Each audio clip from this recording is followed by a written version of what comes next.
Vous étiez occupé ce jeudi soir, pas de problème, la rédaction de Ouest France revient avec vous sur les faits marquants d'hier. Au menu du petit-déj pour accompagner votre café matinal, la victoire du Stade Rennais en Ligue Europa qui lui permet de jouer une finale face à Astana, Marseille humilié à Francfort, les handballeuses françaises battues face à la Russie pour leur premier match, la victoire du H à Saint-Raphaël, et bien plus encore.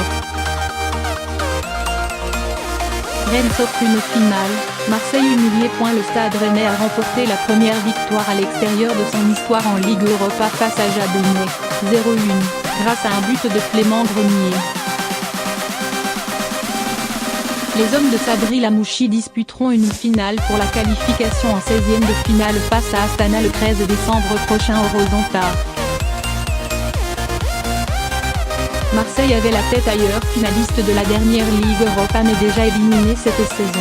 L'OM a été balayé 4-0 jeudi à Francfort avec une équipe B qui n'est jamais entrée dans ce match contre le 3e de la Bundesliga. Les Marseillais ont même inscrit 2 buts contre leur camp, d'abord par Gustavo, puis par Sarr. La France tombe d'entrée face à la Russie. L'équipe de France féminine de handball a lancé son Euro face à la Russie par une défaite, 23-26, à Nancy.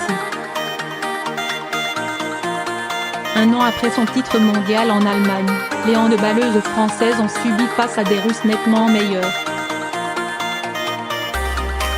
Comme au mondial 2017, l'équipe de France débute la compétition par une défaite.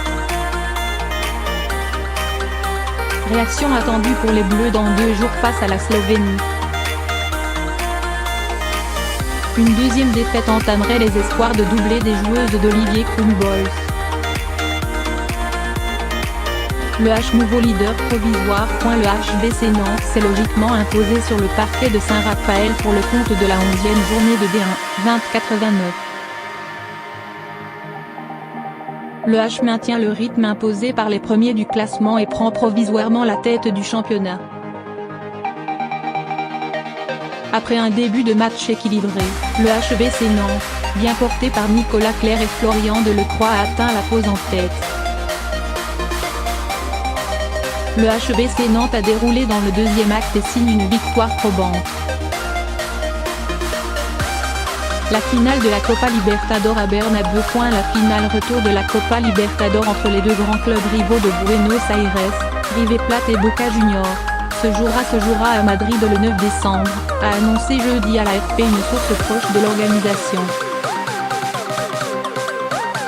Initialement programmée le 24 novembre au stade monumental de River Plate, la rencontre a été reportée en raison de l'attaque de l'autocar transportant les joueurs de Boca Juniors, quelques heures avant ce match à haute tension.